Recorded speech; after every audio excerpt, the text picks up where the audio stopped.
Halo semuanya, selamat datang kembali. Hari ini kita mau ngobrolin sesuatu yang mungkin kedengerannya aneh, tapi sering banget kejadian, yaitu gimana caranya tujuan terbesar dalam hidup kita itu seringkali justru kita temukan pas kita lagi ngerasa paling tersesat, capek, dan hampir nyerah. Pernah nggak sih ada di titik di mana rasanya udah capek banget? Kamu terus-terusan nyari sesuatu, tapi kok kayaknya mustahil ketemu. Dan bisikan buat berhenti, buat nyerah aja, itu makin kenceng banget di telinga. Kita semua kan punya keledai yang hilangnya masing-masing. Bisa jadi itu tujuan hidup yang masih bikin bingung, atau mungkin hubungan yang lagi retak dan pengen kamu perbaiki. Bisa juga jawaban doa yang kamu tunggu-tunggu, atau sekedar sebuah tanda, kepastian kalau kamu ini ada di jalan yang benar. Nah, periode pencarian yang melelahkan ini, sebut saja ini lembah pencarian kamu. Dan ini penting banget, karena tempat ini bukan cuma tempat nunggu. Justru di lembah inilah, di tengah kebingungan itu, karakter dan tujuan hidup kita yang sesungguhnya lagi dibentuk. Seringkali tanpa kita sadari sama sekali. Dalam cerita yang mau kita bedah, ada satu tempat kunci namanya Shalisya. Unik banget karena dalam bahasa Ibrani, Shalisya itu artinya 3 bagian. Ini jadi simbol yang pas banget buat sebuah persimpangan jalan, sebuah lembah kebingungan. Dan percaya atau enggak, justru di tempat-tempat kayak ginilah takdir kita seringkali dibentuk secara diam-diam. Oke, biar lebih kebayang, kita masuk ke cerita Saul. Ini jauh sebelum dia jadi raja ya. Waktu itu, dia dikasih tugas yang kelihatannya sepele banget sama ayahnya. Cari keledai keluarga yang hilang. Ya cuma cari keledai. Tapi, tugas simpel inilah yang akhirnya membawa dia ke sebuah perjalanan yang panjang dan bikin frustasi. Dan mulailah perjalanan mereka. Saul sama pelayannya menjelajahi seluruh wilayah pegunungan Efraim. Mereka sisir setiap sudut, setiap jengkal tanah. Tapi hasilnya, nol besar. Keledai-keledai itu kayak hilang di telan bumi. Nggak ada jejak sama sekali. Tapi mereka nggak berhenti. Perjalanan lanjut, masuk ke tanah Shalisya. Ingat kan, lembah kebingungan itu?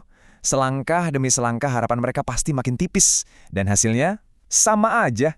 Tetap nggak ada keledai. Kebayang dong capeknya kayak apa, frustrasinya gimana di titik ini. Akhirnya mereka melintasi seluruh tanah Benyamin. Ini adalah wilayah terakhir dalam pencarian mereka. Dan tebak hasilnya? Kosong. Mereka udah ngasih semua tenaga, jalan begitu jauh, cuma buat berakhir dengan tangan hampa. Sia-sia. Nah, disinilah poin kuncinya. Tepat di titik kelelahan, kegagalan total, dan keputusasaan, disitulah ujian yang sebenarnya dimulai. Lembah ini ternyata bukan cuma soal nyari keledai, tapi ada 3 ujian tersembunyi buat karakter Saul. Apa aja ujiannya? Pertama, ujian kesetiaan.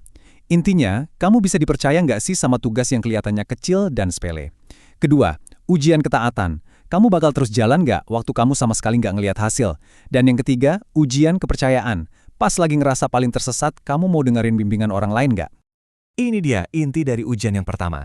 Karena kesetiaan sejati itu bukan soal tugas-tugas besar yang dilihat banyak orang, tapi justru gimana kita ngerjain tanggung jawab kecil yang biasa-biasa aja pas nggak ada seorang pun yang nonton. Oke, kita balik lagi ke ceritanya. Setelah semua kegagalan itu, Saul sampai di momen penentuan. Dia udah siap nyerah, udah mau bilang selesai. Tapi, justru disinilah ceritanya ngambil belokan yang sama sekali nggak terduga. Jadi, di sini ada persimpangan. Saul yang udah putus asa bilang, udah cukup, ayo kita pulang aja. Tapi, di tengah kegelapan itu, pelayannya justru nyalain secercah harapan. Dia bilang, tunggu dulu, di kota ini ada seorang abdi Allah. Siapa tahu, dia bisa bantu kita. Dan disinilah, semuanya jadi jelas. Perjalanan yang dari awal terasa sia-sia, tugas nyari keledai yang ngebosenin itu, ternyata bukanlah tujuan utamanya. Itu semua cuma sebuah samaran buat sesuatu yang jauh, jauh lebih besar. Dan inilah plot twist-nya. Ternyata, semua ini bukan tentang keledai. Tuhan memakai pencarian yang melelahkan ini sebagai cara buat menggiring Saul ke sebuah pertemuan yang sudah diatur. Pertemuan dengan Nabi Samuel, orang yang pada akhirnya akan mengurapi dia menjadi raja pertama Israel. Luar biasa kan? Kisah Saul ini jadi ilustrasi yang indah banget dari sebuah prinsip yang lebih besar. Seringkali, apa yang kita anggap sebagai kegagalan, kebingungan, atau jalan buntu, sebenarnya adalah cara Tuhan ngatur langkah kita untuk kebaikan kita yang lebih besar, untuk sebuah tujuan yang saat itu belum bisa kita lihat. Jadi, apa pelajarannya buat lembah kita masing-masing? 1. Tetaplah setia sama hal-hal kecil. 2. Jangan berhenti di tengah kebingungan, terus aja jalan. 3. Percaya deh, Tuhan pasti menempatkan penolong di jalanmu, jadi dengarkan mereka. Dan yang paling penting, ingat, lembahmu ini bukan akhir dari cerita. Ini justru awal dari panggilan sejatimu. Jadi sebagai penutup, saya mau ninggalin kamu dengan satu pertanyaan untuk direnungkan. Gimana kalau semua kebingungan, semua pencarian, dan semua kelelahan yang kamu alami sekarang ini sebenarnya adalah Shalisya versi kamu? Sebuah jalan tersembunyi yang lagi mempersiapkan kamu untuk sebuah panggilan yang jauh lebih besar dari yang pernah kamu bayangkan. Coba deh pikirkan itu.